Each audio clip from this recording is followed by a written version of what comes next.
Hello students, कैसे हैं आप लोग। आपकी पढ़ाई अच्छी चल रही होंगी, ऐसे मैं कंसीडर करके चलता हूँ। Welcome to the world of biology with अमेड एक्सलेंस क्लासेस। ठीक है, तो मैंने एक डिसेक्शन का वीडियोस लास्ट 2 ईयर पहले बनाया था। कुछ बच्चों को शेयर किया, कुछ बच्चों को नहीं किया, जिसमें मैंने डिसेक्शन किया था बफेलो के हार्ट का। ठीक है, तो वो जस्ट फॉर योर क्यूरियोसिटी, आपका सब्जेक्ट में इंटरेस्ट बढ़ जाए, बायोलॉजी को लेके आपका एक इंटरेस्ट पैदा हो आपको, इसलिए मैंने वो लेक्चर बनाया था, आपको बहुत सारे बच्चों को शेयर भी किया हूँ। ठीक है, अब यहाँ पर आज का जो डिस्कशन है हमारा, वो लास्ट जूम मीटिंग के ऊपर आधारित है। जूम मीटिंग के बेस पे मैं बना रहा हूँ। मैंने जूम मीटिंग लिया था, लेकिन बहुत सारे बच्चों को क्या हो रहा था, उसमें प्रॉब्लम्स आ रही थी, नेटवर्क की प्रॉब्लम्स आ रही थी और नंबर ऑफ टेक्निकल इश्यूज बच्चों को फेस करना पड़ रहे थे। कुछ बच्चों के मोबाइल में वो डाउनलोड नहीं हो पा रहा था प्रॉपरली। तो इन सब प्रॉब्लम्स को देखते हुए मैंने एक चीज ये सोचा कि सक्सेसफुली तो हमारे वीडियोस ये रिकॉर्डेड मोड पे ही अच्छे बन रहे हैं, तो क्यों ना हम इसको रिकॉर्डेड ही रहने दें। और अगर कुछ कॉमनली सब बच्चों को डिफिकल्टी होती है किसी टॉपिक में, तो उस टॉपिक के हद तक फिर हम जूम लेक्चर और जूम मीटिंग बच्चों की अरेंज करें, ये हमने सोचा है। और according to your need, according to your recent content हम वीडियोस बनाते रहे, ये मैंने यहाँ पर डिसाइड किया हूँ। जब भी जूम मीटिंग होंगी तो मैं आपको इसके बारे में इन्फॉर्म कर दूंगा। तो बच्चों, हमारा टॉपिक चल रहा था cell the unit of life. इसमें हमने प्रोकैरियोटिक सेल तो डिटेल में डिस्कस किया है। अगर आपको इसमें कुछ क्वेश्चंस होते हैं तो आपने मुझे वो क्वेश्चंस शेयर करना था। और मैं टेस्ट लेने वाला था संडे को, लेकिन वो टेस्ट नहीं हो सका। उसके पीछे 2 रीज़न है। 2 रीज़न ये है कि मेरे कुछ करीबी रिलेटिव्स की थोड़ी सी हेल्थ का इशू था, और उसके साथ साथ कल उनका डेथ हो गया। तो उस वजह से मैं 3 दिन से वहाँ पर इन्वॉल्व था उस इशू में। ठीक है, तो उसके चलते मैं लेक्चर नहीं ले सका और टेस्ट भी नहीं हो सका आपका। तो अब मैं कुछ एक आज या फिर कल मैं आपको टेस्ट पेपर दे दूंगा। गूगल फॉर्म पे टेस्ट रहेगा, वो आपको जस्ट टेस्ट देना है द लिविंग वर्ल्ड इस टॉपिक पे। तो लास्ट लेक्चर में जो हमारा डिस्कस हुआ था वो हुआ था सेल वॉल। लास्ट लेक्चर में हमने जो पॉइंट डिस्कस किया था, वो सब हेडिंग डिस्कस की थी हमने सेल वॉल। सेल वॉल के बारे में हमने डिटेल इंफॉर्मेशन, तो हमने सेल वॉल डिस्कस कर रखा था। उसी को मैं अभी यहाँ पर इलेबोरेट करूंगा, उसी पॉइंट को एक्सप्लेन करने की कोशिश यहाँ पर मैं करूंगा। ठीक है, तो सेल वॉल में हमको पता होना चाहिए कि ये जो सेल वॉल होता है, ये बेसिकली प्लांट सेल का और बैक्टीरियल सेल का कैरेक्टरिस्टिक फीचर होता है। मतलब लोअर ऑर्गेनिज्म का भी ये कैरेक्टरिस्टिक फीचर है, और साथ में हायर ऑर्गेनिज्म में जो प्लांट्स है, किंगडम प्लांटी, उनका ये कैरेक्टरिस्टिक फीचर है, जिसे हम presence of cell wall is nothing but a characteristic feature of plant cell, ऐसा कह सकते हैं। एनिमल सेल में और प्लांट सेल में ये सेल वॉल ही का डिफरेंस होता है, जिसकी वजह से बेसिक हम डिफरेंशिएट कर पाते हैं कि ये एनिमल सेल है और ये वाला प्लांट सेल है। ओके, ये सेल वॉल के कंटेंट देखेंगे और इससे रिलेटेड कुछ पॉइंट्स देखेंगे। मैं जनरल इंट्रोडक्शन मैं आपको सेल वॉल का देता हूं कि ये जो सेल वॉल होता है बच्चों, ये प्लांट सेल का शेप मेंटेन करने के लिए होता है। जो प्लांट में हार्डनेस होती है और प्लांट का जो प्रॉपर शेप होता है, प्लांट्स में मूवमेंट नहीं होता, उसका जो बेसिक रीजन है, उसका मुख्य कारण है कि वहां पर सेल वॉल प्रेजेंट होता है। और एनिमल सेल में हम शेप में चेंजेस देखते हैं, कंटिन्यूअसली एनिमल्स में मूवमेंट होता है। फॉर एग्जांपल, मैं अभी टीच कर रहा हूं, मेरे अपर जॉ और लोअर जॉस कंटिन्यूअसली मूवमेंट कर रहे हैं, मेरे हैंड कंटिन्यूअसली मूव हो रहे हैं। तो ये जो मूवमेंट है, ये सेल वॉल एब्सेंट होने की वजह से बहुत इजीली पॉसिबल है। लेकिन प्लांट्स में हम देखते हैं कि मूवमेंट उतने आसानी से पॉसिबल नहीं हो पाता, इसलिए कि वहां पर सेल वॉल प्रेजेंट होता है, और सेल वॉल एक कांस्टेंट शेप मेंटेन रखता है हमारे प्लांट्स में। ठीक है, साइमल्टेनियसली मैं यहाँ पर कुछ डायग्राम्स भी शेयर कर रहा हूं, वो डायग्राम्स भी देखते रहिए ताकि आपको ये बहुत ज्यादा हेल्पफुल हो सके।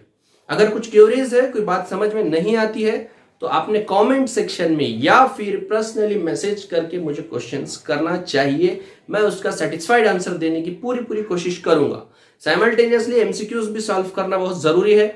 एमसीक्यूज आपके लेवल पे आप सॉल्व करने के लिए स्टार्ट हो जाइए, करिए, और उसके साथ साथ कोई एक एमसीक्यूज की बुक परचेस करिएगा, ये आपके लिए बेटर है। ठीक है, तो यहां पर देखिए सेल वॉल के कंटेंट के बारे में डिस्कस करते हैं, जो कि एनसीईआरटी के कोर पॉइंट है। और यहाँ पर ये अंडरलाइनिंग पॉइंट है, स्टार पॉइंट मैं इसे कहता हूं। यहां पर अगर कोई एमसीक्यूज आता है तो एक भी बच्चा हमारा चुकना नहीं चाहिए। तो यहाँ पर देखिए बच्चों, content of the cell wall, cell wall, तो उसमें मैंने 2 पॉइंट यहाँ पर लिया हूं। पहला है अलगल कंटेंट, जो अलगी होता है, अलगी के सेल वॉल में क्या होता है, क्या कंपोजिशन होते हैं अलगी के सेल वॉल में, ये हम देखेंगे। तो वहां पर होता है सेलुलोज, गैलेक्टन्स, मैनान्स, और अगर इनऑर्गेनिक की बात की जाए तो कैल्शियम कार्बोनेट। ये यहाँ पर बेसिक कंपोजिशन होती है अलगी के सेल वॉल के। सेलुलोज, गैलेक्टन्स और मैनान्स ये पॉलीसैकेराइड है और ये इनऑर्गेनिक कंपोनेंट है जिसे मैं कैल्शियम कार्बोनेट कह सकता हूं। ठीक। दूसरी है यहाँ पर प्लांट सेल के कंटेंट की बात।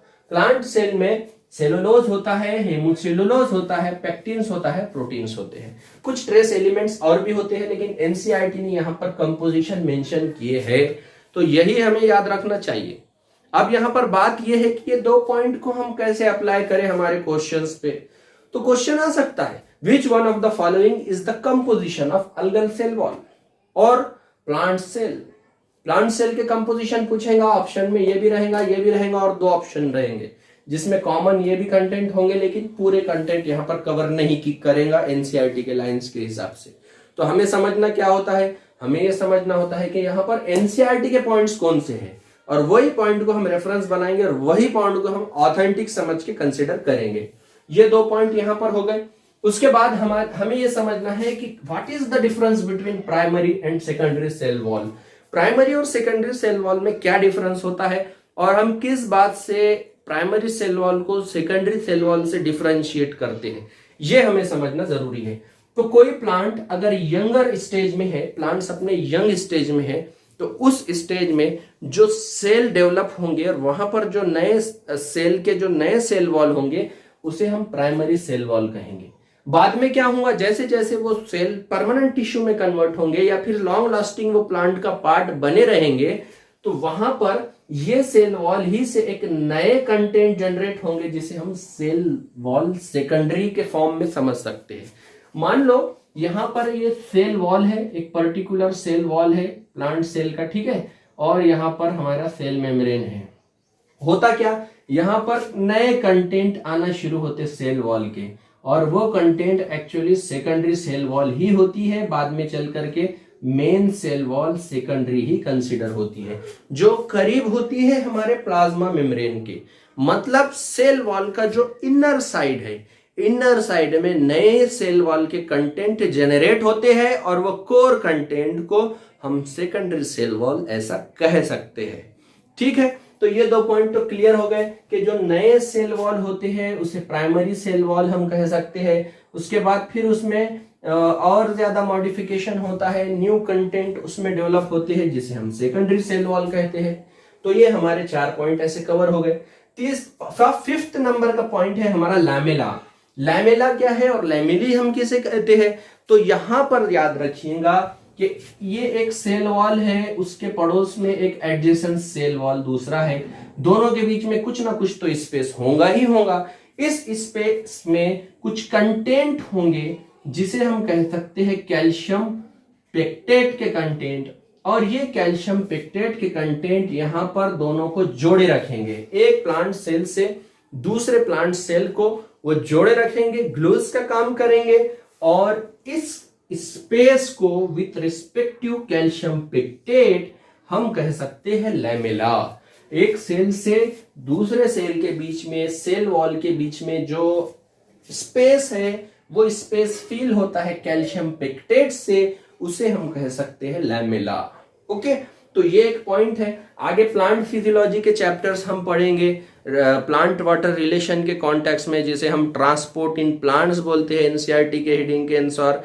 तो उस टॉपिक्स में और भी फोटोसिंथेसिस, जितने भी सेलुलर अप्लाइड पॉइंट है सेल से रिलेटेड, वहां पर लैमेला अगर टर्म आती है तो आना चाहिए, आपको पता होना चाहिए कि lamella is nothing but a space which is present in between the 2 cell wall. मतलब 2 सेल वॉल के बीच में का जो स्पेस है, that space is nothing but a lamella. ठीक है, तो ये 5 पॉइंट कवर हो गए। और लास्ट पॉइंट जो हमारे एनसीईआरटी के लाइन में था वो था plasmodesmata. What is the plasmodesmata? Plasmodesmata is nothing but a cell to cell connection between the plant cells. Plant cell में एक सेल से दूसरे सेल का कनेक्शन होता है। मतलब देखिए ये सेल वॉल में बना रहा हूं, सेल वॉल में कुछ मैं ऐसे रूट बना रहा हूं, ये रूट को हम कह सकते हैं प्लाज्मोडेस्माटा। फिर उसके पड़ोस में और एक दूसरा सेल हो गया, ठीक है, ये दूसरा सेल हो गया, वहां पर भी उसके अपने प्लाज्मोडेस्माटा है। तो ये सेल टू सेल कनेक्शन होता है एक रूट से, जिसे हम कह सकते हैं प्लाज्मोडेस्माटा। और ये प्लाज्मोडेस्माटा से ट्रांसपोर्टेशन होता है, मतलब एक दूसरे से सेल कनेक्ट होते हैं, कम्युनिकेशंस होते हैं। कम्युनिकेशंस कैसे होंगे? अब ये तो एनिमल्स नहीं है, तो केमिकल ट्रांसपोर्टेशन की प्रक्रिया होती है, एंजाइम्स के ट्रांसपोर्टेशन की प्रक्रिया हो सकती है। मतलब ये कि एक सेल से दूसरे सेल में यहाँ पर कनेक्शन होता है by the help of plasmodesmatal connection. Plasmodesmata के कनेक्शन के हेल्प से यहाँ पर एक दूसरे से हमारे सेल्स जुड़े होते हैं। तो बच्चों यहाँ पर हमने सेल वॉल टॉपिक का ये लेक्चर कंप्लीट किया है, जिसमें एनसीईआरटी के पूरे पॉइंट्स मैंने यहाँ पर, जो कि स्टार लेवल के पॉइंट थे, जो बहुत ज्यादा इंपॉर्टेंट पॉइंट थे, उनको आधार बनाकर सेल वॉल को एक्सप्लेन करने की कोशिश किया हूं। आगे के टॉपिक में हम जो भी हमारे एनसीईआरटी के जो रिलेवेंट टॉपिक्स है, जो वन बाय वन हम सीरियल वाइज एक एक टॉपिक कवर करेंगे और आपका चैप्टर कवर करने की कोशिश करेंगे। द लिविंग वर्ल्ड टॉपिक पे जो टेस्ट होगा, टेस्ट दीजिए। अगर कुछ नहीं समझता है, कुछ नहीं भी जमता है, तो अभी डिप्रेस नहीं होना है।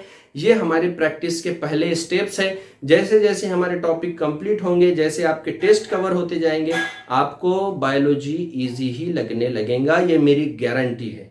ठीक है, तो मिलते हैं नेक्स्ट लेक्चर में। तब तक के लिए इजाजत चाहता हूँ। Thank you, have a nice day, bye.